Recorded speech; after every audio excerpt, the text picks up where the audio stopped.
bit of a lazy horse, is that right? Yeah. Okay, so I just want to see you getting settled in this environment, getting a little bit looser. That's it, good. Have you worked him in outside? Yeah, so he's pretty warmed up. Okay, so think about your flexions, think about bending him correct through the corners, getting him a little bit straighter.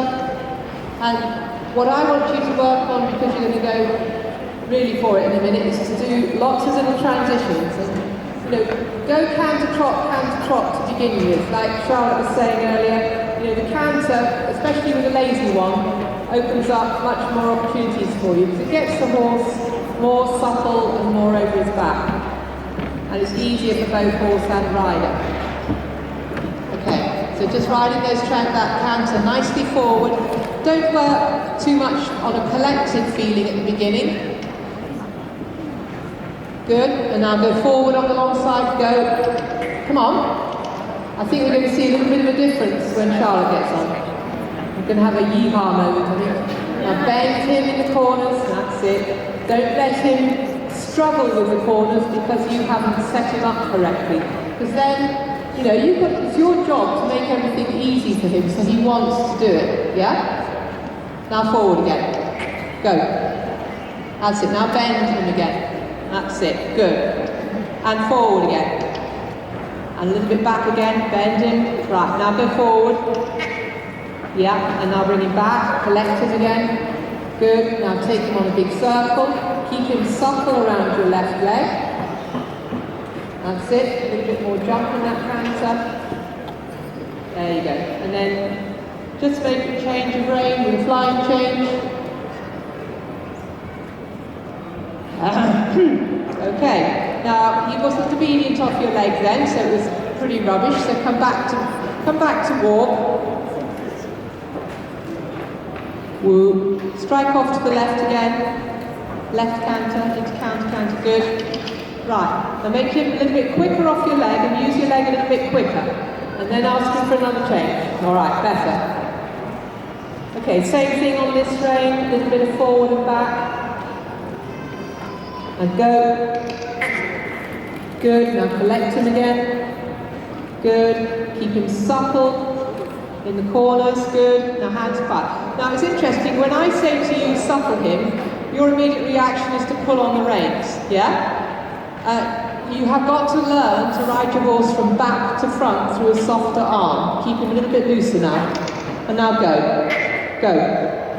And when you collect him, try to do it from your core by strengthening your core and your back a little bit, and just a feeling on the rein, not a backward feeling. Just a containment. Right, forward, go, come on.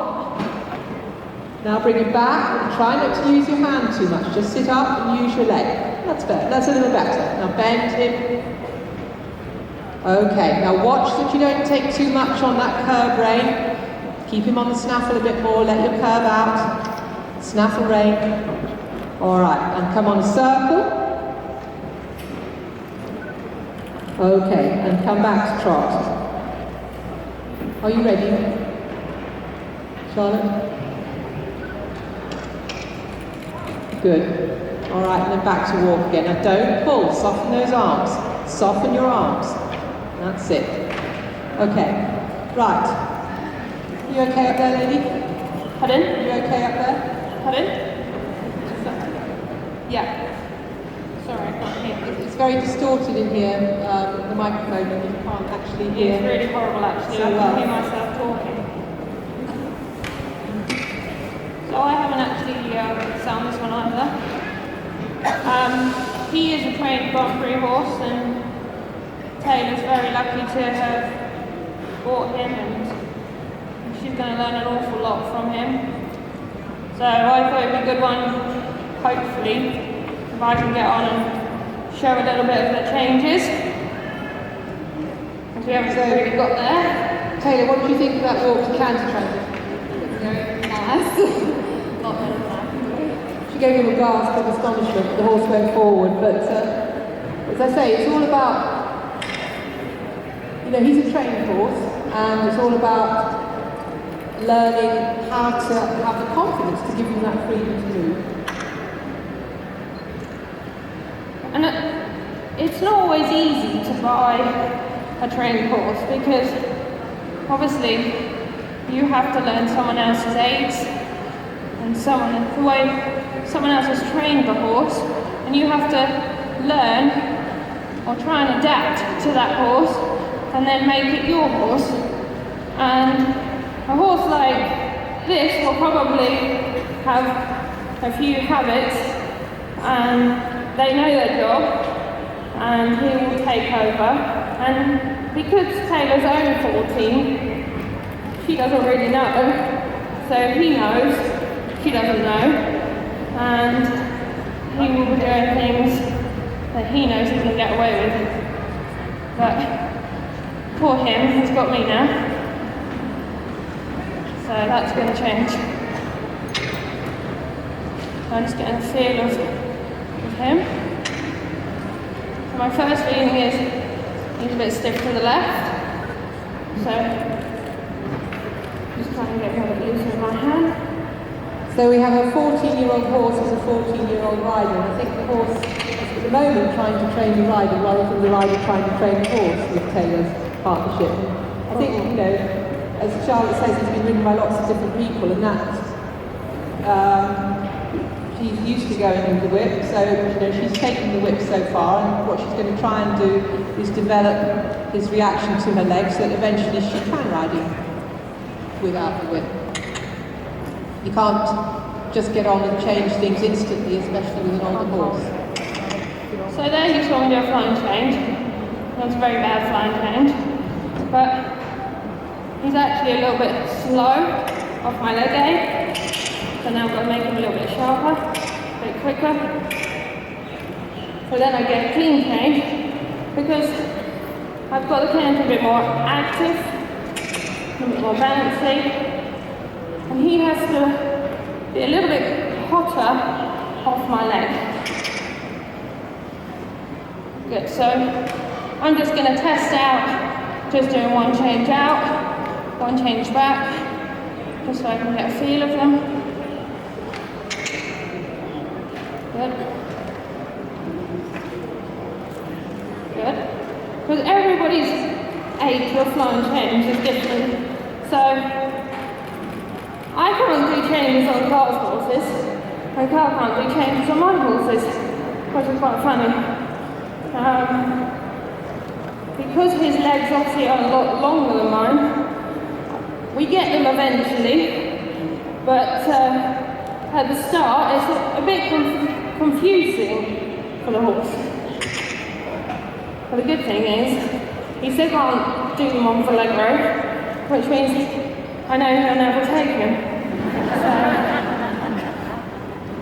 So he rang me up when I was away and said, oh, I've been trying to do some changes, but I can't do them. How do you do them? So I said, well, with the leg row, you literally just have to sit there and you have to think it and breathe it, and he does them. And obviously Carl's legs are a lot longer than mine. Whoa. So Blueberry gets very hot and Grandad starts doing all sorts. So now when I go away, I don't let him do them. So, much to his disgust. Right, I'll try and put some together. And as you can see, I'm doing them on the wall.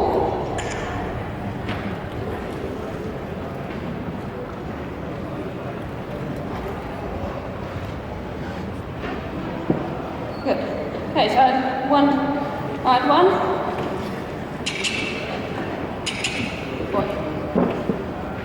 Just needs to get them a bit hotter.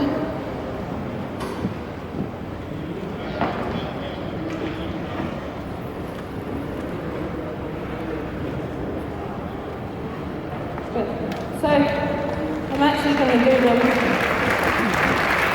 on the other side because I feel like the right to left change, he swings his bum out. So, this is what the wall's for. And I'm going to now see if I put him on the wall, if I can straighten that change up.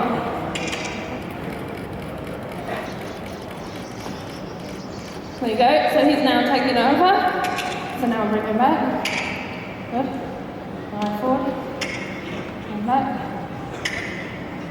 And then he starts to get a little bit strong in my hand, so I have to make a half hold. I bring him back, make him lighter again.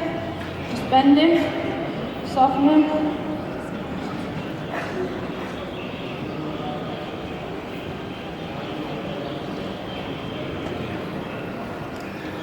Good. Really it's much easier to keep a horse like this in balance in the twos than where he has a chance to get back on his forehand in the threes and fours. So there were lovely changes. It wasn't as much as a surprise to me as it was probably to Taylor that he found those easier or they were more correct than the threes and fours. But what I found is, because now this change here is straight, because the wall keeps him straight, doesn't allow him to swing his quarters, I can then ride forward for that change rather than him swinging his quarters to the left. So now I can ride forward. So now if I put fours together, there we go.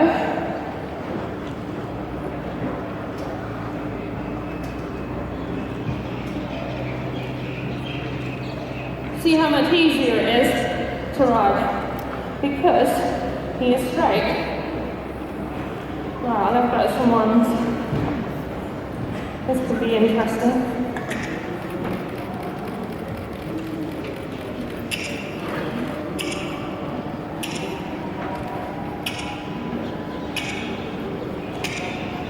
Super. Good ball.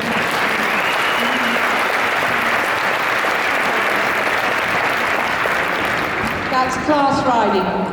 Pardon? I said that was class riding. Oh, thanks. So, shall I have a go on the diagonal line? Shall I see? Now I can do it on the wall, and now I feel I'm going straight on the wall. Can I do that on the diagonal line? So, in the Grand Prix, we do the twos off the right, we do the ones off the left. No, we don't. Do the left, twos off the left. So, I'll try the twos off the left and the ones off the right.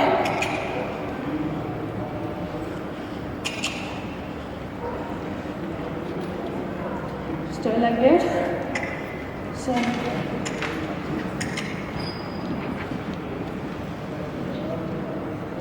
So again, going sideways, he wants to get a bit stronger in my hand.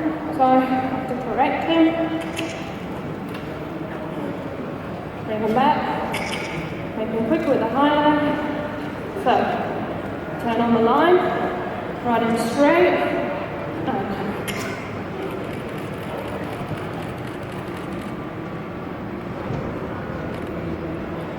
So, not good. Why was that not good? That was because he curled up to the left and he got down. So therefore then my changes became not then on my aid. I get strong, so now I've got to bring him back. That's what I mean with the schoolmaster. He knows what he's doing. So he gets on the line, he knows that I'm going to ask for the changes. Good boy. So I have to now think about keeping it straight on the right.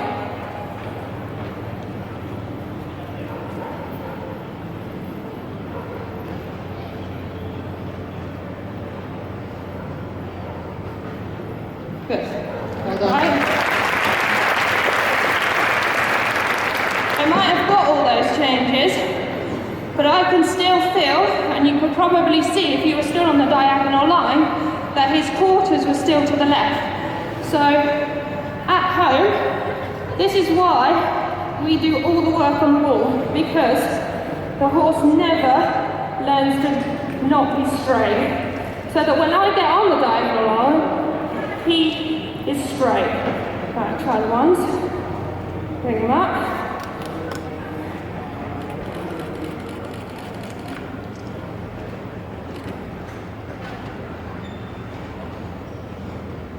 Well done.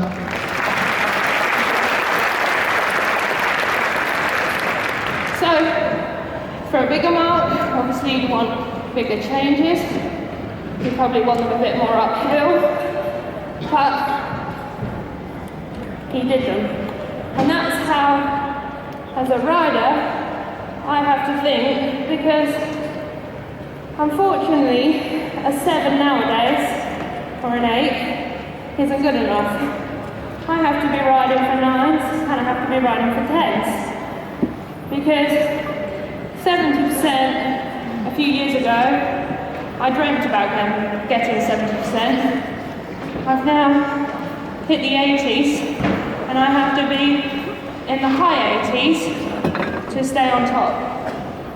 So by doing that, as a rider, I have to take as much risk as possible in the arena that I can, but try not to make mistakes. And that's the hard part. As a rider, it's going for that maximum that you have, but not make any mistakes, because the mistakes is what can cost you. So when I was at the World Equestrian Games, I did a really good Grand Prix. I was really, really happy. I knew that Valego was really confident in the arena, so I thought for the special, he felt so good in the warm-up that I would go for a bit more. And I did, but I made 3 quite big mistakes. And I then was very worried whether that was going to cost me the class, because having 1 mistake you might just get away with, but having 3 was quite risky. But I knew that I had made those mistakes because I had gone probably for too much. And that's the risk that you have to take. If you want to win, then that's the risk you have to take, and that's the risk I took. And luckily, it didn't cost me the medal. But on the other hand, it could have. And I was still very frustrated with myself as a rider, because I'd made those mistakes. I'd probably been a bit greedy, and I then got myself back in control and did a little bit less in the freestyle. And it actually paid off. So, right. I'll try a little bit left yourself. Definitely. You can probably see all the time Charlotte was talking there, she was just testing his reactions and just getting him a little bit quietly hotter off the leg in the walk. You know, just preparing him a little bit for what she wants to do now with the Piaf massage. So, Piaf is just jogging on the spot. So in the test, so when I'm training it at home, again, I never train it like I would ride it in a test. I never train a Piaf with 15 steps on the spot. I train my Piaf so that it is so forward. I imagine myself with someone walking on the side of me, and that I can keep him quite quick. Good. And that I can make the transitions. Good. So like, I want to get them a bit more reactive. Good boy.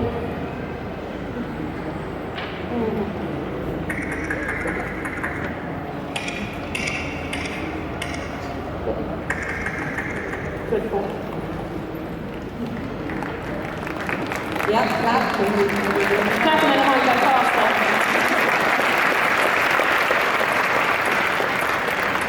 Good boy. And then you can see, when I get him a little bit quicker and a bit hotter, he then makes it a bit more balanced. So if I can ride forward here, so I ride it forward, he thinks we get the passage, but I'll bring it back. Then I can bring it back on the spot. Now ride it forward. Oh.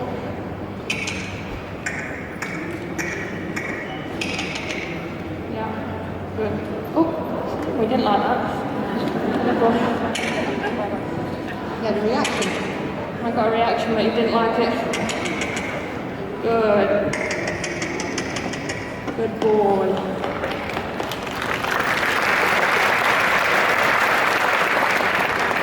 it's just so that you can play with the piaffe, so that I can ride it forward, I can ride it back, I can, then when I want to put it on the spot, at any time I don't want to be there, slightest touch, I can ride out. So many horses that you piaffe, and then you can't get out of the piaffe, you get stuck. And that's because they take over. So it's important that I stay in that control of it. And now, you can see that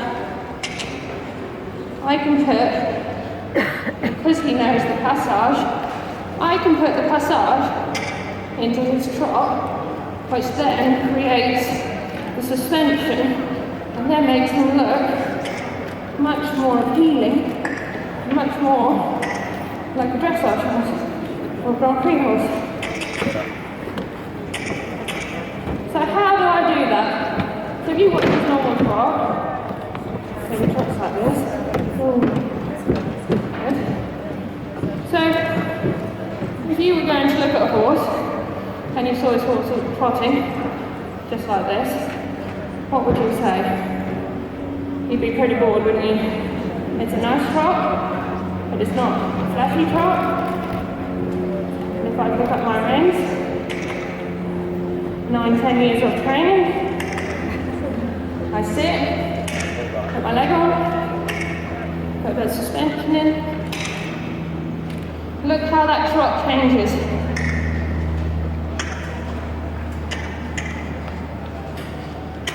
So he goes from a 6 to a 9 in a few strides, and that's what you've got to have. That's what you need to get that But I'm not doing this with my reins.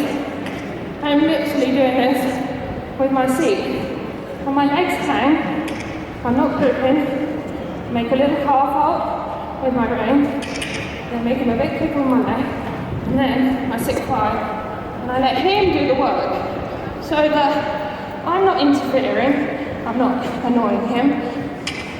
He can do his job. And as soon as I feel that I lose that suspension or he's not forward, I will ride another transition. But it's by doing these transitions so I can go on and I can ride back and I can go on. Like that. But I stay in control of what he's thinking. That he doesn't take over. Good. So he finds it a bit harder to bend to the right. Good. He's had such a lovely time with Taylor. And then all of a sudden, I've come along and made him work. Charlotte, I think this horse has seen it. You've got a ticket back to England on Friday, so he's, I'll do this for now. But it's huge credit to the person that's trained him, because to be able to get on a horse and just pick up the aids, that's someone's done a really good job. And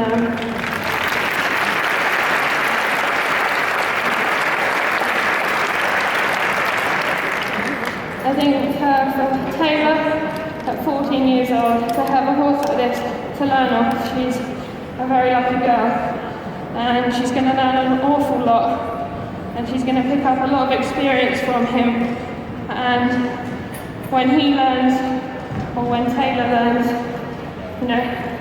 how and why and when she can ride every part of him, and that he doesn't take over, it's going to be a very sad day for him. Okay, so Taylor, I'm going to ask you, what do you think you're going to take away from this? When you ride the horse the next time, what are you going to try to achieve? I'm really going to try and get him a lot straighter with the 5 changes, because that obviously made a really big difference. And also getting him more active for the piaffe massage. Excellent. And Charlotte, what advice are you going to give her to wean her off her whip dependency? Because it's going to be a long-term thing, it's not going to be overnight. Well, actually, the only time I felt I needed it really was with Piaf. I think it's just obviously a habit for riders to ride with a whip and feel they need the whip. But actually, he's not a lazy horse. He's probably quite strong for Taylor. Because obviously when he knows what he's doing, he gets a little bit stronger. And then if she starts holding on, that's when he starts to slow down, and then that's probably why she finds him a bit lazy. But that will just come in time, I think, with Taylor getting stronger and obviously adapting to him and getting a partnership. And that's what it's all about. You know, she has to make him her dance partner. Ladies and gentlemen, typical credit for the